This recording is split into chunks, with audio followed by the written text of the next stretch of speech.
Hello, everyone. Hello. The title of my talk today is Past the Reflection. Have you ever gone up to the side of a car that had, or a truck that had tinted windows, and you could see yourself really well in that tinted window? It was almost like a mirror, and you're sort of looking at yourself or maybe admiring the vehicle, and then while you're doing it, suddenly you shift in your mind and you look into the vehicle, and there's somebody staring back at you. You didn't notice that they were in there because all you saw was the surface reflection. The same thing occurs on all of these cop detective shows. They pull the person in there and they're interviewing them, questioning them in a room. On one side of a mirror, the person on the inside that's being questioned sees a mirror. On the other side of that mirror is other people watching them. And the same thing occurs in spy movies. I remember once in a James Bond movie where that was occurring. He's making love on this bed to this beautiful girl, and meanwhile the KGB is on the other side of this mirror on the wall back there with a camera taping the whole thing and so forth. And you just never know what's on the other side of that wall, do you? On the other side of the mirror, the other side of the glass. I've had that happen to me many times. I've also had it happen looking into water. I'm seeing my own reflection in the water, and I'm thinking, oh, isn't that beautiful to be able to see your reflection as it ripples? And then suddenly a shift in consciousness allows you to see past that reflection. And there's little fish and things swimming around in the water, or rocks on the bottom, or whatever it might be. And you see that there are two ways to look at things. But to do it, you have to look past the reflection. Now, this is the beginning of what in Christendom is called Holy Week. This is the time, the last week in the life of Jesus, who we call Jesus the Christ, or the Christed One. Now, it's strange that we call it Holy Week because it was anything but, it was more like Terror Week for Jesus and from his experience. But once again, that's just how you view the reflection of things. Jesus comes into the city during a time of special high holiness. He comes into the city of Jerusalem. There he is. He's coming in to celebrate the Passover with his disciples, and many people know that he's coming. He's already built quite the reputation as a holy figure.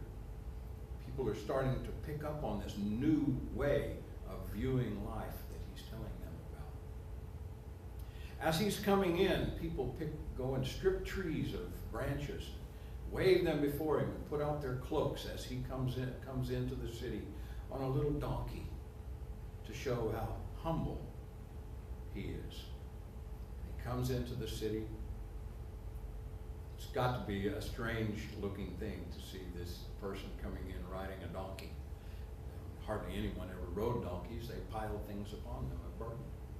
So here he comes. He's not riding a big horse, a beautiful steed. He's not riding a camel. He's not riding an elephant, anything that would signify power. Instead, he's here on this little donkey, this little beast of burden. He comes in, and the people are all so happy to see him, and they're screaming, Hosanna, Hosanna, which means, blessed is he who comes in the name of the Lord.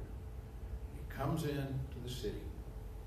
Well, now, the people that are in power in the city, and you must remember that this is a time not only of occupation by the Romans, but also a place and center of power and politics and theocracy in Jerusalem, the city, special city of Judea.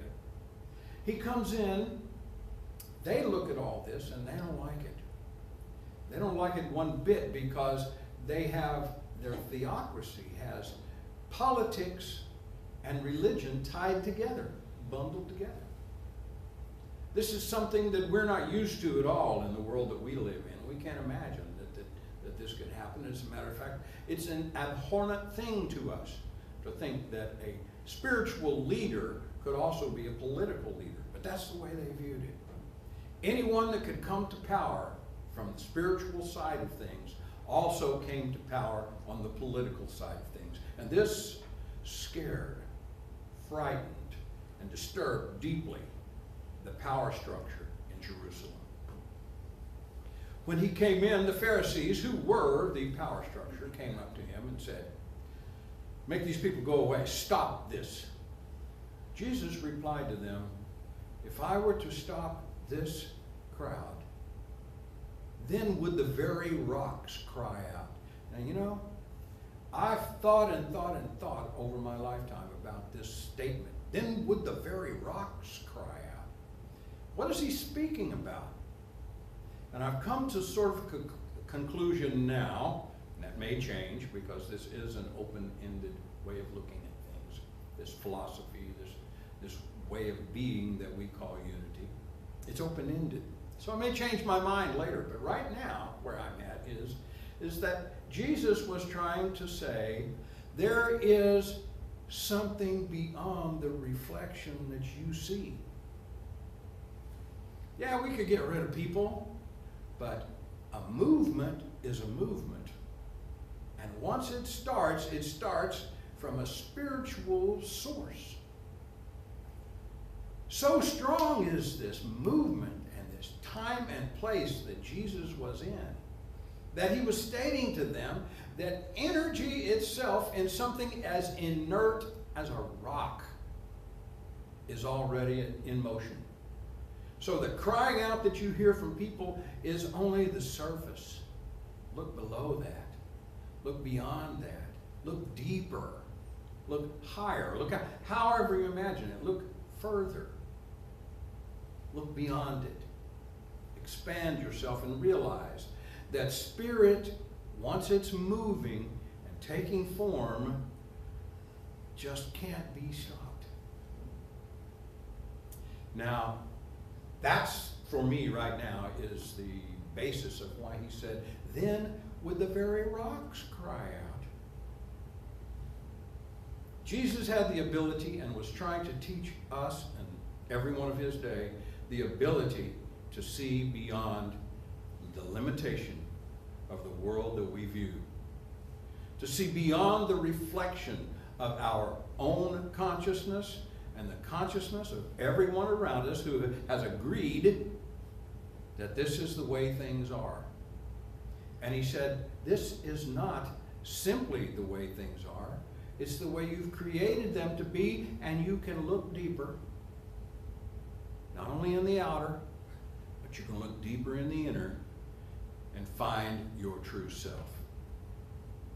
And when you do, you will find the Messiah that you have been seeking.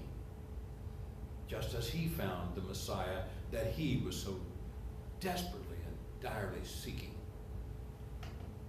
He wanted this to be, and he said, golly, I think it's in me. I think when I look beyond the reflection of everything in the outer, and the waiting, and the idea that I'm not powerful enough, I can see that I am powerful. I can see I am. I can see I am. In other words, I can see God. And it's capable and possible for every one of us once we're able to see past the reflection in the mirror. You know, C.S. Lewis was trying very hard to express this idea to each and every one of us in his sequel to Alice in Wonderland, Through the Looking Glass. The same idea. Go up to the edge of consciousness as you know it, and then step beyond it. Step through it. No longer allow everything to simply be a reflection of what has already been, and see that there is a world that is yet to be and is right here, right now. That's why Jesus was, his main message was, change your mind, for the kingdom of heaven is at hand. In other words, it's within your grasp, and it's right here, right now. It's at hand. Not it's coming a little bit later. That's a carrot on a stick for each one of us. But it's not just out of reach always. You know, I once saw a sign on a window in a bar in Nashville, and it said, free beer tomorrow. It stayed up there for years and years and years. The same thing is true if we picture that the kingdom of heaven is at hand, is always tomorrow, the next moment, in the sweet by and by, some other time. Jesus meant now, right here within your grasp. Change the way you view things. Change your mind. Change your attitude. Change what you believe. Now, for his people in his day and time, this was so freeing. Freeing from the occupiers of their land, this Roman government, free from all the necessary things that one must do and how one must behave to be good in the eyes of the law, the Mosaic law.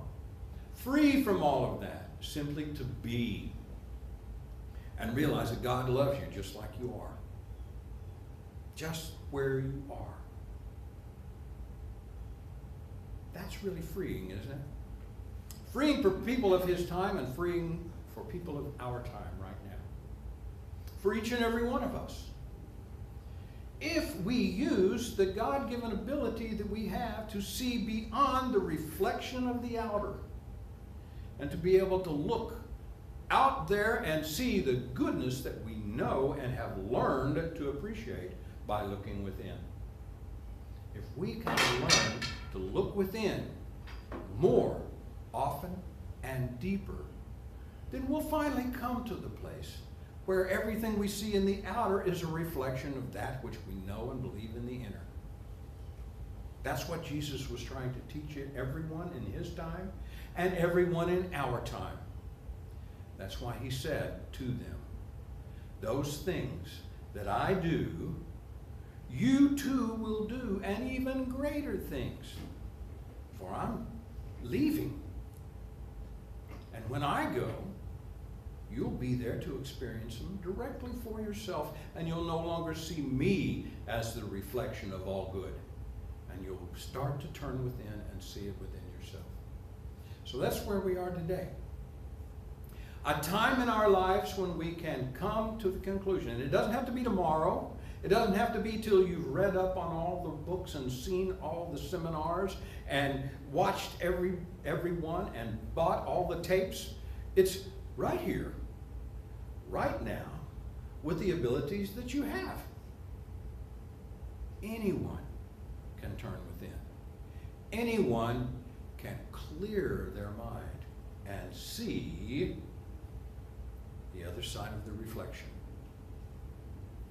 The other side of the reflection, not only in the outer, but the reflection that we have created of ourself and the way we view ourselves in the inner. Look past all that. Realize that God isn't something that's separate from you. God isn't something outside of you. Spirit isn't something that dwells somewhere else. It's here, right now, within each and every one of us. Look beyond the mirror that we've created. Look beyond the limitation that appears to be unassailable. You know, there are people right now who want to build walls. They want to build walls because they want things to stay the same. This is not the first time this has happened. There's a great wall in China. It was built long ago to keep things the same. When in reality, everyone and everything is the same. It's all spirit. It's all God. It's all one. And it's all good. So as we begin this time of Holy Week, look within yourself. look within and realize that there came one before us whose passion was to teach us that we're free, that we can think and believe the truth. That's what will make us free.